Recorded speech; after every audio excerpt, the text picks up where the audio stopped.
Hi, my name is Wale, and I'm here to read this book, Bartholomew and the Oobleck by Dr. Seuss. And here we go. They still talk about it in the kingdom of Did. As the year the king got angry with the sky, and they still talk about the page boy Bartholomew Cubans. If it hadn't been for Bartholomew Cubans, the king and that sky would have wrecked that little kingdom. Bartholomew had seen the king get angry many, many times before. But that year, when His Majesty started growling at the sky, Bartholomew Cubans just didn't know what to make of it. Yet, all that year, the old king did. All year long, he stared up in the air above his kingdom, muttering, sputtering through his royal whiskers. Humph! The things that come down from my sky. All spring, when the rain came down, he growled at. All summer, when the sunshine came down, he growled at. All autumn, when the fog came down, he growled at. And that winter, when the snow came down, he started shouting, "This snow, this fog, this sunshine, this rain, bah! These four things that come down from my sky." But King Derwin, Bartholomew tried to calm him down. "You've always had these same four things come down." "That's just the trouble," bellowed the king. "Every year, the same four things. I am mighty tired of these old things. I want something new to come down." "Something new come down," Bartholomew gasped. "That's impossible, Your Majesty. You just can't have it." "Boy, don't you dare tell me what I can or cannot have. Remember, Bartholomew, I am king." "I know, sire," said Bartholomew. "You rule all land and you rule all the people. But even kings can't rule the sky." "Can't, eh?" His Majesty flew into a terrible rage. "Well, maybe other kings can't do it, but maybe I'm the one king who can. You mark my words, Bartholomew Cubans. I will have something new come down." But how to get something new come down? That was rather hard to think up. And for many days, the old king stumped around trying to figure out some way to do it. Then finally, late one night, when all the lords and ladies of the palace were fast asleep, just as the king was buttoning his royal nightshirt, it suddenly stopped still. A strange wind, a strange wild light began to shine in his gray-green eyes. "Why, of course," he began laughing. "They can do it for me. Bartholomew Cubans, blow my secret whistle, quick. Call my royal magicians." "Yes, your magicians, Your Majesty?" Bartholomew shivered. "Oh no, Your Majesty, don't call them." "You hold your tongue, Bartholomew Cubans. You do as I command you. Blow my secret whistle." "Yes, sire," bellowed. Bartholomew bowed. "But, Your Majesty, I still think that you may be very sorry. He took the king's secret whistle from its secret hook. He blew a long, low blast down the king's back street stairway, and a moment later he heard them coming up from the musty hole beneath the dungeon, up the empty midnight tunnel to the royal bedchamber tower. Come came the magicians on their padded, shuffled feet. Up and right into the room they came chanting, Shuffle, duffle, muzzle, muff, fista, wista, Mr. Cuff. We are men of groans and howls, mystic men who eat bald owls. Tell us what you wish, O king. Our magic can do anything. I wish, spoke the king, to have you make something fall from my skies that no other kingdom has ever had before. What can you do? What will you make?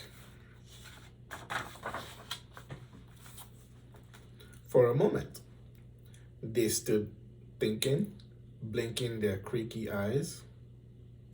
Then they spoke a word, one word, Oobleck. Oobleck? Asked the king. What would it look like?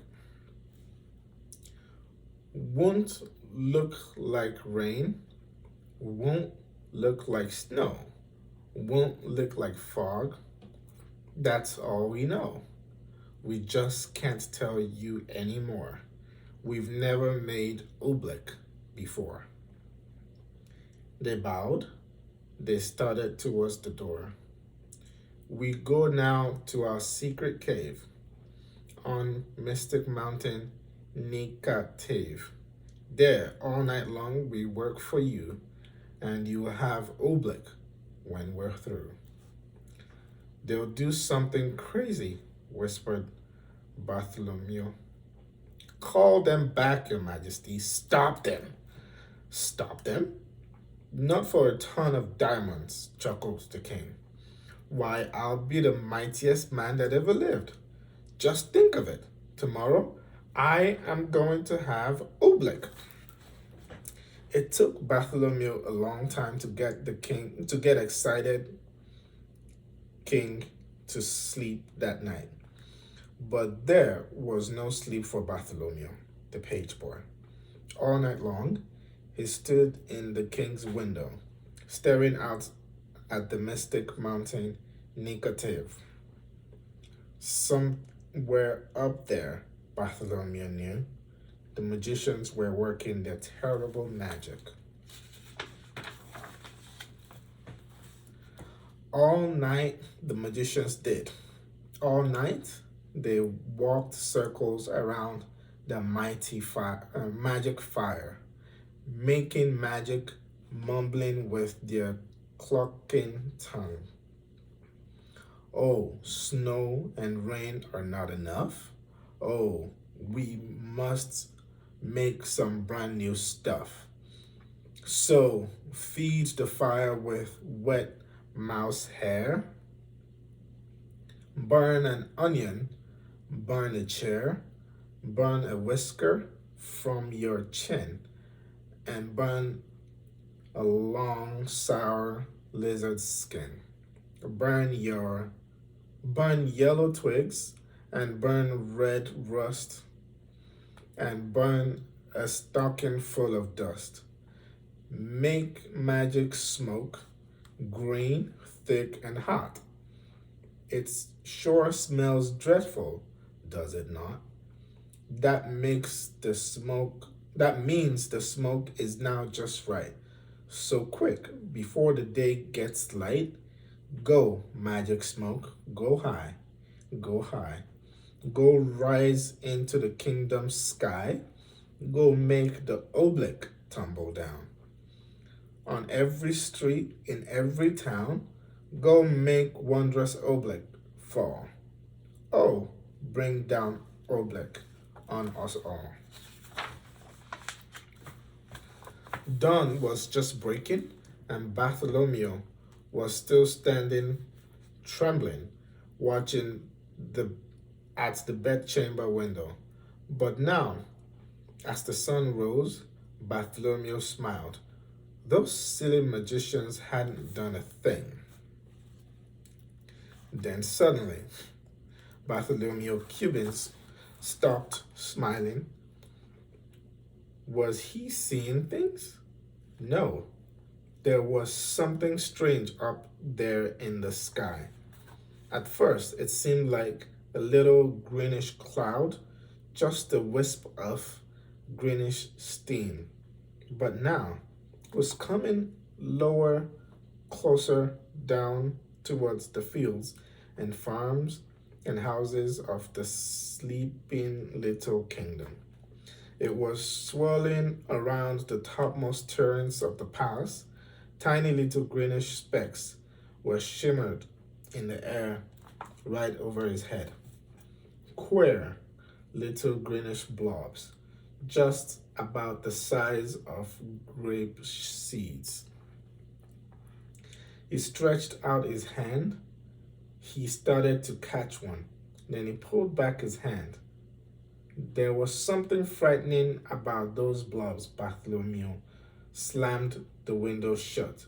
Wake up, Your Majesty, he shouted. Your Oobleck, it's falling.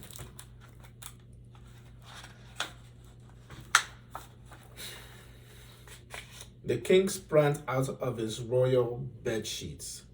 By my royal whiskers, it is.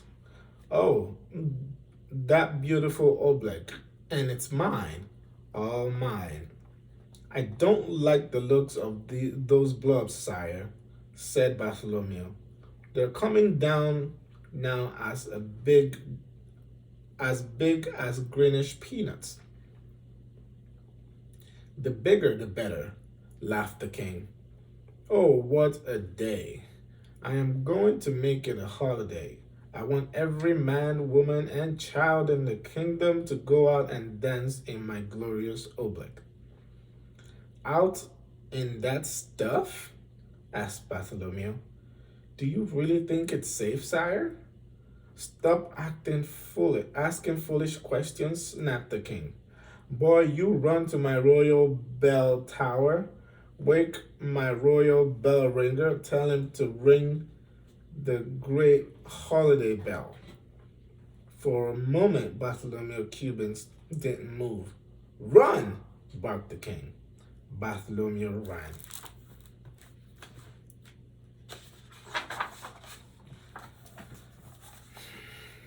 Across the sleeping palace, Bartholomew ran, then up the ladder of the high bell tower. He climbed to the bell ringer's little cubbyhole in the belfry. Ring your bell, he called. His Majesty the King proclaims today a holiday. The old man crawled out of his cot. He grabbed the bell rope. What's the holiday for, Bartholomew? You'll find out soon enough, said Bartholomew. The bell ringer yanked the rope. Nothing happened. He yanked it harder. Still nothing happened. Hey, what's wrong with my bell? He murmured. I'd better take a look outside. He poked his head out through the little trap door.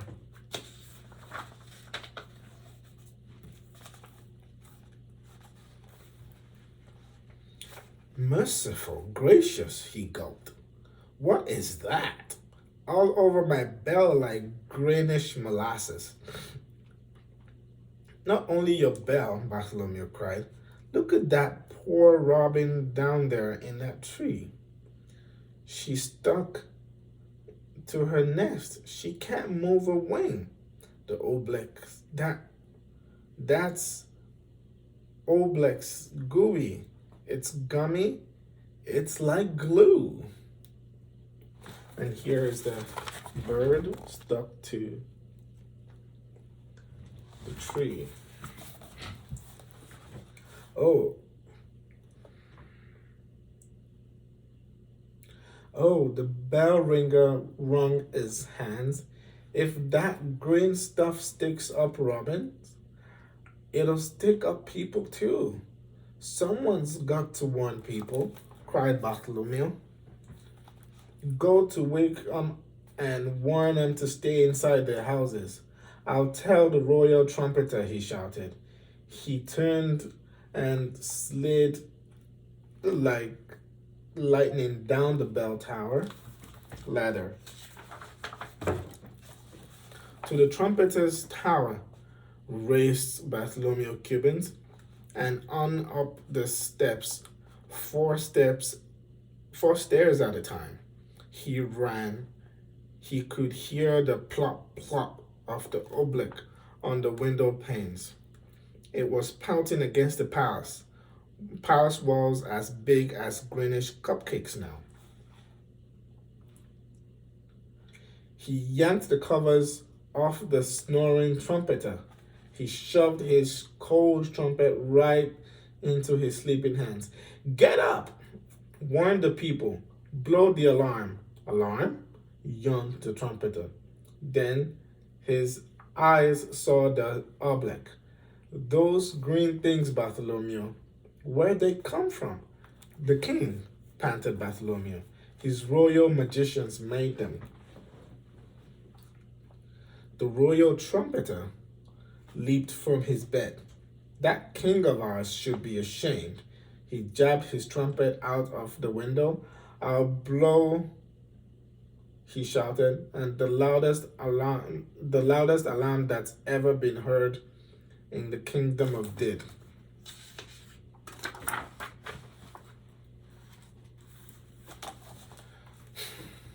But all the royal trumpeter blew was glug. My horn, he gulped. One of these green things flew inside. He tried to blow it out. He couldn't blow it out. He tried to shake it out. He couldn't shake it out. I'll get it somehow, he yelled. I'll pull it out. No, shouted Bartholomew. Don't touch it. The trumpeter's hands were already in it. His fingers grabbed hold of the clump of oobleck.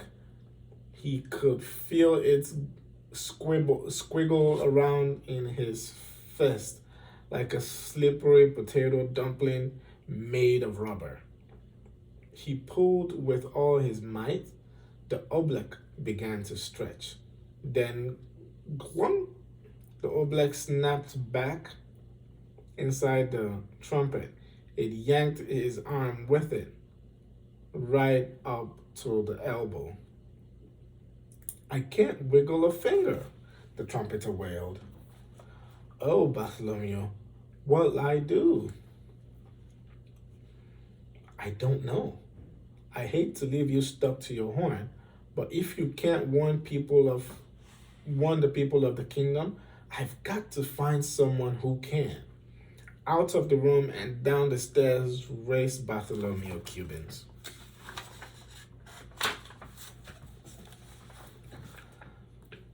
Down to the chamber of the captain of the guards. The captain was humming in front of his mirror, combing the ends of his handsome mustache. Captain, do something, shouted Bartholomew. Do something? Why? Smiled the captain. What's wrong? Captain, haven't you seen the dreadful oobleck? It's coming down now as big as a greenish baseball. Oh, that stuff, laughed Captain. What's so dreadful about that, lad? You know I think it's rather pretty. Captain, pleaded Bartholomew, it's dangerous. Nonsense, snorted the captain. Lad, are you trying to frighten me? Captains, my boy, are afraid of nothing. That stuff's harmless. I'll show you. I'll eat some. Eat some? Bartholomew gasped. Oh no, before Bartholomew could stop him. The captain was leaning out his window, scooping up some oobleck on the end of his sword. Don't, Captain, don't.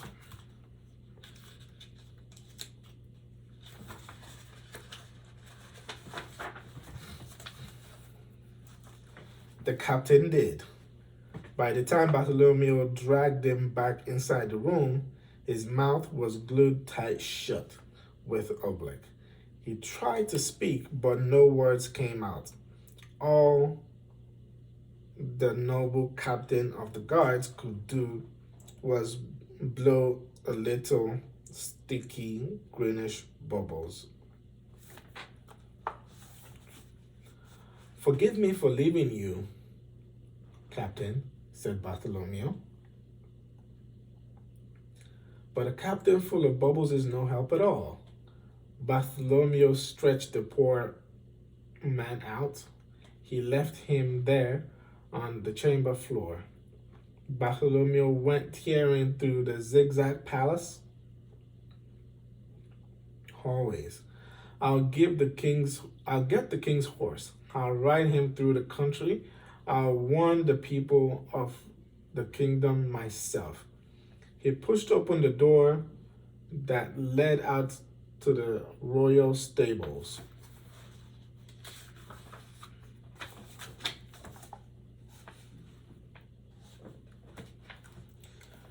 Bartholomew stopped. He could go no further.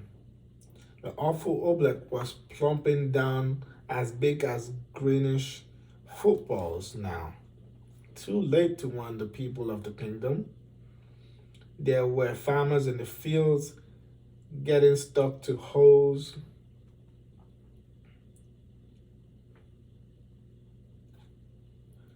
And plows. Goats were getting stuck to ducks. Geese were getting stuck to cows. Outside the palace, it was piling up. Great greenish tons of oobleck, deeper and deeper on every roof in the land. There was nothing Bartholomew Cubans could do out there. Shaking his head sadly, he stepped back inside.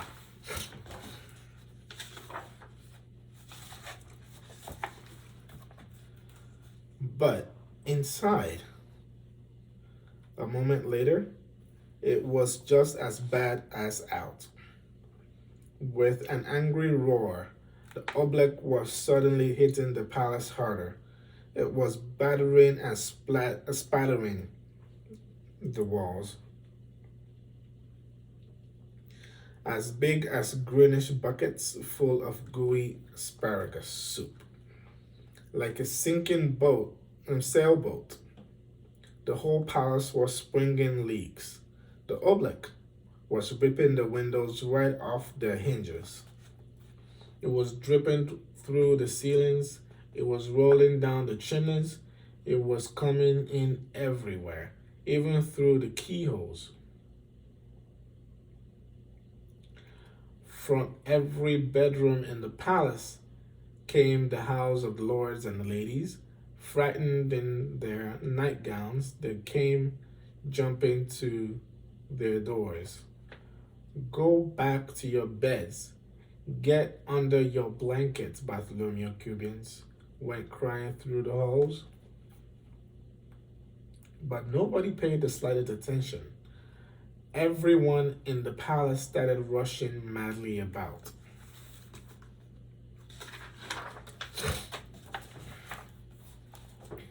The royal cook rushed down to the royal kitchen. Bartholomew Cubans saw him trapped there, stuck to 3 stew pots, a teacup, and a cat. The royal laundress rushed outside to save her laundry. Bartholomew saw her stuck tight to the clothesline between 2 wooden stockings and the king's best Sunday blouse.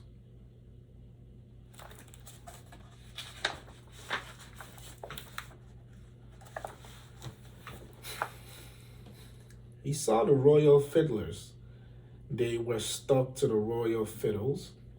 Everywhere Bartholomew ran, he saw someone stuck to something.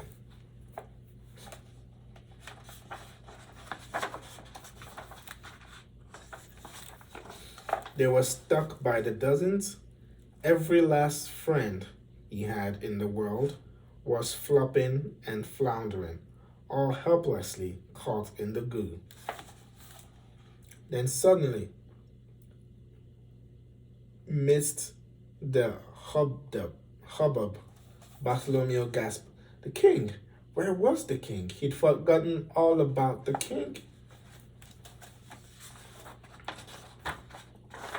It was in the throne room that Bartholomew found him. There he sat, old King Derwin, proud and mighty ruler of the kingdom of Did, trembling, shaking, helpless as a baby. His royal crown was stuck to his royal head.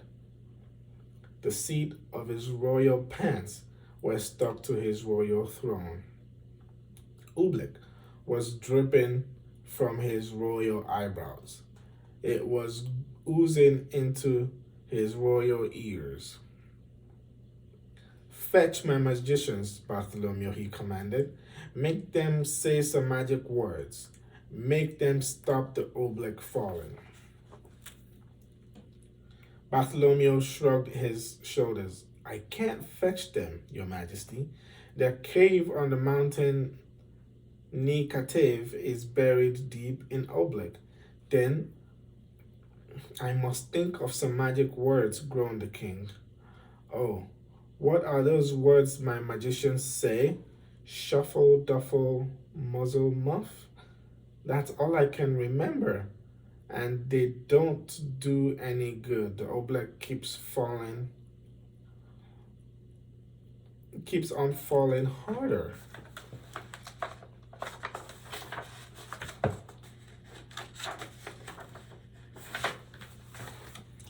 Bartholomew Cubbins could hold his tongue no longer. "And it's going to keep on falling," he shouted, "until your whole great marble palace tumbles down. So don't waste your time saying foolish magic words. You ought to be saying some plain, simple words." "Simple words? What do you mean, boy?" "I mean," said Bartholomew, "this is your fault. Now, the least you can do is say the simple words, 'I'm sorry.'" No one had ever talked to the king like this before. "What?" he bellowed. "Me? Me? Say I'm sorry? Kings never say I'm sorry. And I'm the mightiest king in all the world." Bartholomew looked the king square in the eye. You may be a mighty king," he said, "but you're sitting in Oobleck.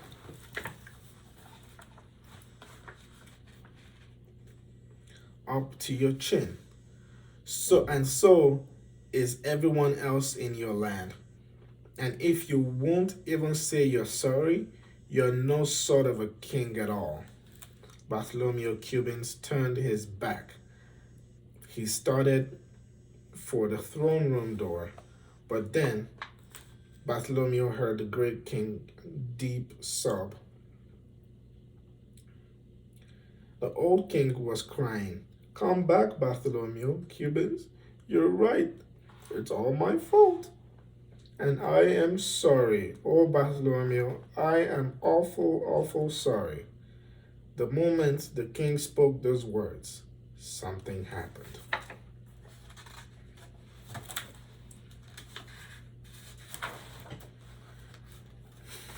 Maybe there was something magic in those simple words, "I am sorry."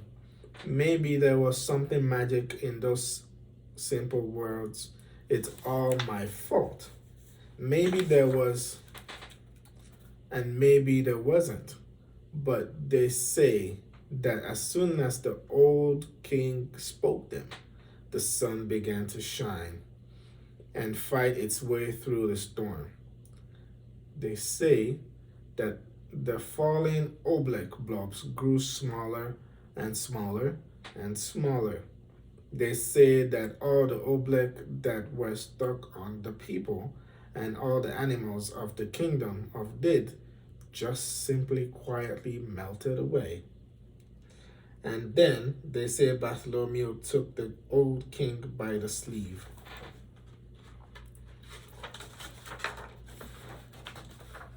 and led him up the steps of the high bell tower. He put the bell rope into His Majesty's royal hands, and the king himself rang the royal holiday bell. And then the king proclaimed a brand new national holiday in honor of the four perfect things that come down from the sky. The king now kept that these the king now knew that these four old-fashioned things, the rain, the sunshine, the fog, and the snow, were good enough for any king in the world, especially for him, old King Derwin of Did. I hope you enjoyed my book reading, and thank you.